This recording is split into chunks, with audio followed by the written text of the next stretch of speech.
But a movie, you like it, I don't like it. So There is some amount of global change happening.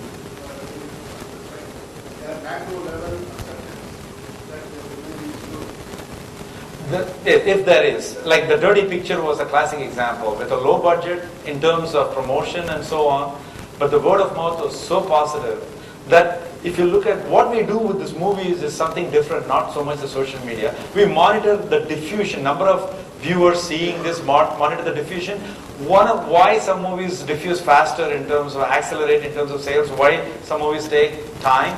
We use the number of conversations in the social media as one of the variables to predict that. So each day, more people talk about it, it acts as a leading indicator and we are able to predict the movie.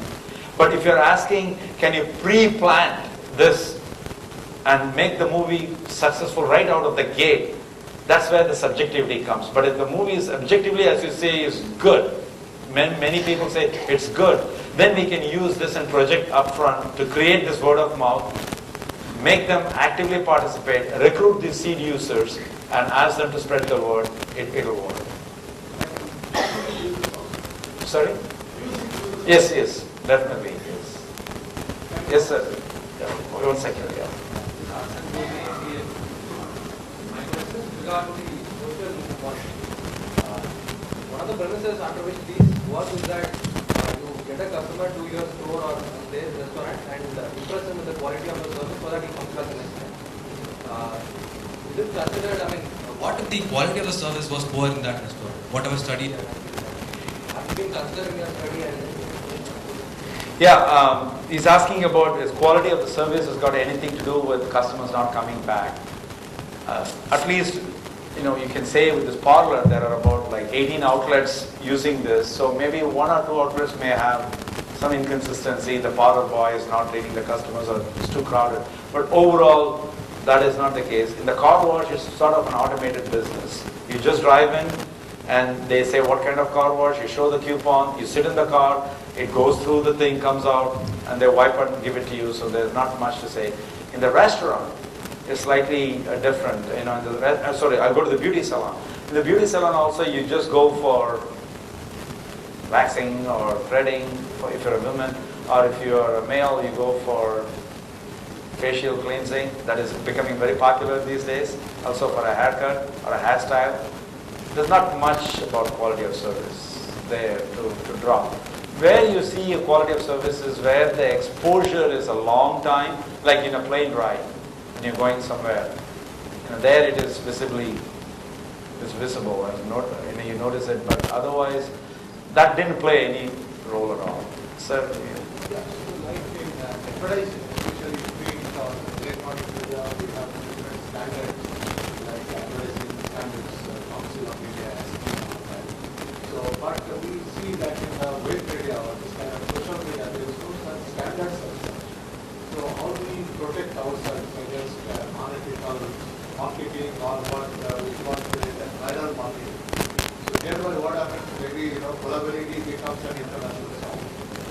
So, I think, correct. That's why his point about, can use it in movie and this thing, even if it's a bad movie, you deliberately plant somebody and then ask them to spread the word so that everybody says it's good, and then, you feel like cheated. it's like Amitabh Bachchan has millions of followers. If he says that this movie is good or this song is good, then you see the multiplier effect to the spread of. But if the intention was genuinely that it is good and you wanted people to see it, then it's one thing. But if he deliberately said something bad is good, it's tough to screen this out. So that's where I think it is a problem in viral marketing, that you need to look at the veracity of the content and the person, the credibility of the person, and then it is a problem. So I like your idea of maybe some standards. Somebody has to monitor this before putting it there. It's a good idea. Probably it will materialize very soon. We have time for another question. Two questions.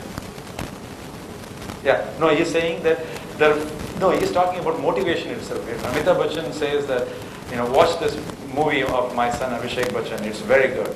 When the movie may not be that good, if he just says it's good. Would because it's got so many followers, people will go and see it and then come back saying, oh, it's a piece of crap. So I think that what I'm trying to say is you do food once for sure. After that, you will take all of the buttons, right? So similarly, your friend, if you go out and want what you have dinner, I think it's good. It doesn't be very bad. You will never trust my recommendation again. So, People make one mistake once, but that's the way the social media is going to evolve. so what he's saying in the front is that, if you can fool a person once, but not twice. So they'll quickly learn from that. Yes, your question, please. Professor Kumar, first of all, thank you for a very interesting presentation. And Thank Sandesh, you. the research part. I have a short question and a not so short question. So probably in the interest of time, I should just ask the short question. And this is related to your first case study. In the what-if decision-making analysis that you have done, is there an implicit assumption that there is a linearity of relationship between the percentage of discount and the quantum of customer acquisition? And if so, is it based on any empirical data? Is there a threshold beyond which that linearity doesn't work? Yeah, it is based on empirical data, actual data, what has happened. So there is no statistical modeling, it's more an algebra, like number of customers coming, how much they paid, what was the profit before and what was the profit after. But in terms of the retention rate also, it's actual data, how many of those customers kept coming. So there's no... No, I was actually talking about the correlation between the percentage of discount through coupons and the quantum of customer acquisition or... Okay, so if you drop the coupon, how many right. more When customers? you do the what if, there seems to be an implicit assumption that you're making there. Yeah, so good point. Yeah, so there you have the linearity there. What if for every drop you have this, because I'm assuming that linearity. we don't have to assume, because the empirical data itself, okay, so let me start all over. So what the company was doing is that they were offering 70% coupon drop. So you had some customers. So in another occasion, with another restaurant, similar Indian restaurant, they had a 60% drop. And then how many customers came there? So 50% drop, how many customers came there? So we have this kind of an interpolation we can do between 50 and 70%. That actual data is available to us at different levels of drop, the number of customers. So within this range, 50 to 70, we are saying from 70, if it goes to 69, if it is linear for that business, ethnic restaurant, we use the linear.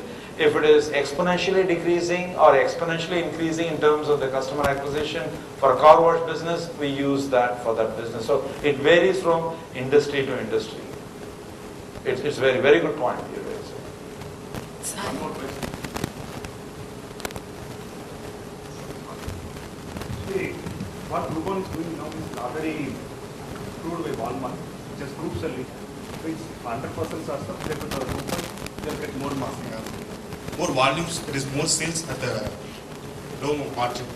But I think these lot of those small petty shopkeepers or somebody, They are just going for a greedy means so that they give more discounts. which is not suitable for them. They're giving more discounts so that they can acquire more customers. I recently heard that in Japan, Some shop has been subscribed to, they gave voucher via coupon, but from that voucher they got some 1,500 customers, but they can accommodate only 50 chairs in the particular day. So do you think they have also some, or that they should prepare themselves so that they can go for a voucher strategy? No, what you're saying is also happened in UK, where there was a cupcake restaurant in UK that they announced this Groupon deal, and then they found that like over 600 people waiting when normally they get about 20-30 people buying the cupcakes. So this is not the fault of the retailer.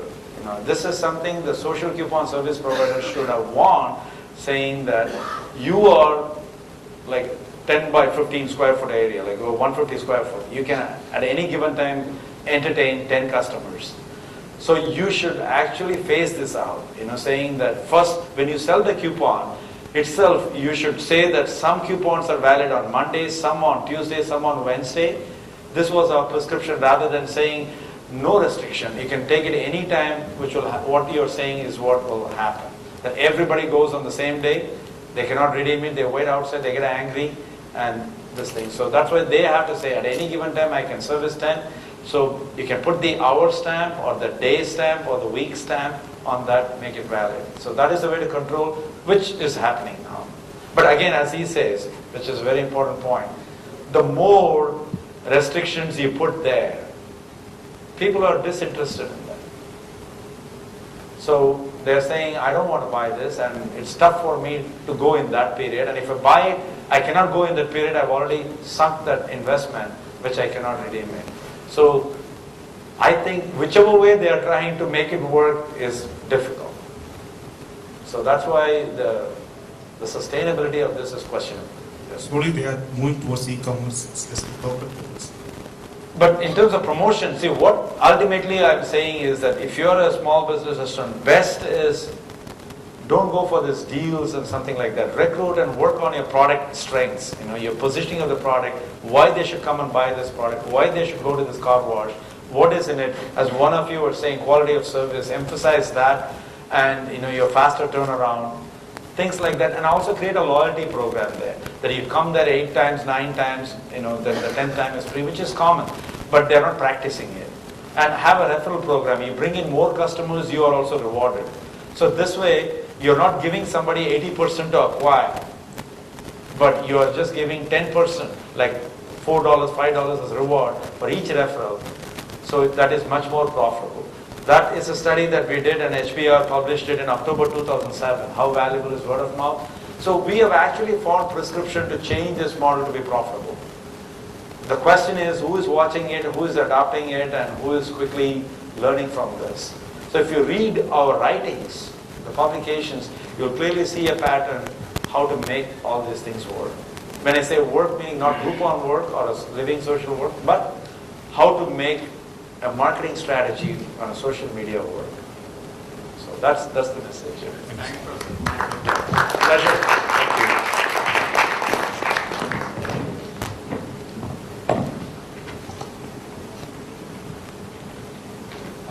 We have a memento to issue.